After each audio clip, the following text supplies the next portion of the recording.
ইয়ানা লাহুমুশ শাইতানু আমালাহুম, শয়তান তাদের কাজগুলোকে তাদের নিকট সুন্দর হিসেবে উপস্থাপন করে। ঈমান থাকলে, বিশ্বাস থাকলে আল্লাহ যাকে কুৎসিত বলেছেন আমরাও তাকে কুৎসিত মনে করি, আল্লাহ যাকে সুন্দর বলেছেন আমরাও তাকে সুন্দর মনে করি।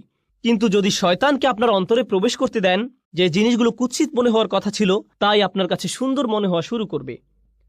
এরপর সমাজের অবস্থা এমন পর্যায়ে এসে উপনীত হয়, আপনি যত কম জামা কাপড় পরবেন, আপনার জামা কাপড় যত খোলামেলা হবে। রাসূল যেমন বলেছেন কাসিয়াত আরিয়াত সাল্লাল্লাহু আলাইহি সাল্লাম, একসময় মহিলারা এমনভাবে জামা কাপড় পরবে যদিও তাদের শরীরে কাপড় থাকবে কিন্তু দেখতে মনে হবে উলঙ্গ। জামা কাপড় এমন টাইট হবে মনে হবে যেন শরীরের উপর রং করা হয়েছে, কোনো কিছু সে পরিধান করেনি। অবস্থা এমনই হবে এক সময়, আর এটাই মানবজাতির কাছে সুন্দর মনে হবে। কিন্তু পক্ষান্তরে প্রসঙ্গত এটা শয়তানের ফাঁদ। মানবজাতির চূড়ান্ত ব্যর্থতা হবে তখন যখন নির্লজ্জতাকে সুন্দর মনে হবে, উদযাপন করা হবে। প্রসঙ্গত তারা কি করে, এখানে উপস্থিত অনেক যুবক ছেলের জন্য সিয়াম পালন করা অনেক কঠিন মনে হয়, কারণ সে নিজে নিজে প্রতিজ্ঞা করেছে রমজানে সে কোনো মুভি দেখবে না। ওরা আপনাকে মুভি দেখার জন্য কিভাবে প্ররোচিত করে, ওরা ট্রেইলার বানায়। আর এই ট্রেইলারগুলোতে কি দেখানো হয়, হয়তো এটি কোনো অ্যাকশন মুভি ট্রেইলার, বিস্ফোরণ হচ্ছে, একটি গাড়ি আরেকটি ধাওয়া করছে, ফাইট হচ্ছে, ঠিক মাঝখানে কোথাও তারা উলঙ্গ একটি দৃশ্য যোগ করে দিবে কয়েক সেকেন্ডের জন্য। মুভির গল্পের সাথে এর কোনো সম্পর্ক নেই। তারা এটা দিয়ে লোভ দেখায় যেন আপনি বলে ওঠেন, ওহ আমাকে এখন এটা দেখতে হবে।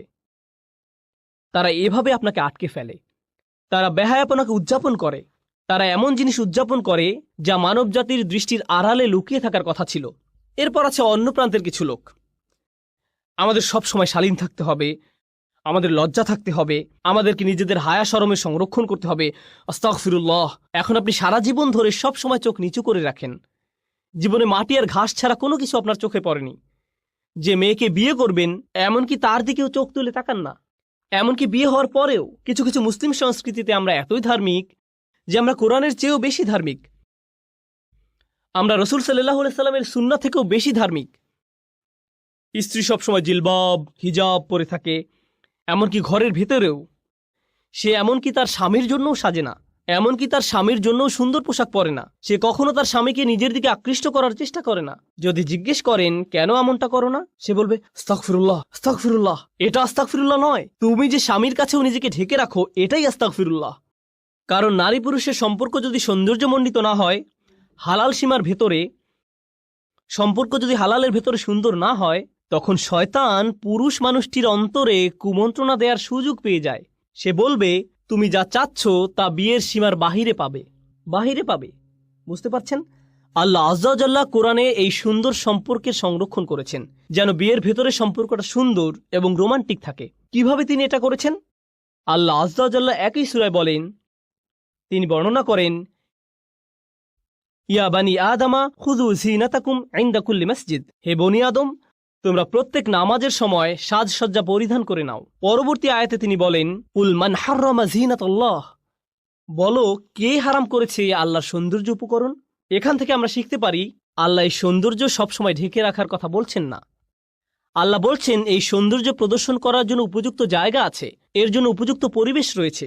তিনি আপনার এই সৌন্দর্যকে অস্বীকার করছেন না, তিনি এটা তৈরি করেছেন যেন আপনি এর প্রতি আকৃষ্ট হন, কিন্তু উপযুক্ত মাধ্যমে এটা পেতে হবে। এজন্যই তিনি এই সৌন্দর্য সৃষ্টি করেছেন। তাই তিনি বলছেন, ইউওয়ারি সাওআতিকুম ওয়ারিশান কদ আনজালনা আলাইকুম লিবাসান ইউওয়ারি সাওআতিকুম ওয়ারিশান। সুবহানাল্লাহ। আমি তোমাদের জন্য পোশাক অবতীর্ণ করেছি, আমি পোশাক নাজিল করেছি। আল্লাহ এই আয়াতে বলছেন পোশাকও কোরআনের মতো, ওহির মতো আল্লাহর নাজিলকৃত একটি উপহার। যেভাবে আমরা কোরআনকে সাজাই সেভাবে আমাদের সুন্দর পোশাক পরিধান করার কথা, শালীন কিন্তু সুন্দর পোশাক, যেন এটি আমাদের কদর্যতাকে ঢেকে রাখে। এরপর তিনি বলছেন ওয়ারিশান, পোশাক দিয়েছি তোমাদের শোভা বর্ধনের জন্য। প্রসঙ্গত আরবিতে রিশা এর শাব্দিক অর্থ হল পাখির পালক, পাখির পালক। ক্বাবলা রামি ইউরাশুস সাহাম, তীর নিক্ষেপ করার আগে তীরের মধ্যে পালক লাগিয়ে নাও। তো পালকের ব্যাপারটা হলো আগের দিনে মেয়েরা তাদের জামায় পালক লাগিয়ে সাজত। এখানে মূল ব্যাপারটা হলো সৌন্দর্যমণ্ডিত করা, শোভাবর্ধন। আল্লাহ আজ্জা ওয়া জাল্লা আসলে আমাদের গভীর প্রজ্ঞাপূর্ণ একটি ভারসাম্য দান করেছেন। আমাদের আজকের বিশ্ব, মার্কিন যুক্তরাষ্ট্র সহ আধুনিক বিশ্ব এবং মুসলিম বিশ্বের অধিকাংশ অঞ্চল যা ভ্রান্ত উপায়ে আধুনিক হচ্ছে, এগুলোর দিকে তাকালে আপনি কি দেখতে পান? আপনি দেখতে পান সুন্দর সুন্দর রাস্তাঘাট, আধুনিক সব দালান কোঠা, সরকার ব্যবস্থা, টেকনোলজি, ভালো ভালো কত কিছু ঘটছে, কিন্তু একটি ক্ষেত্রে মানবতা তার স্বকীয়তা হারিয়ে ফেলছে, আর তা হলো আমরা নির্লজ্জতা এবং বেহায়াপনা উদযাপন করছি।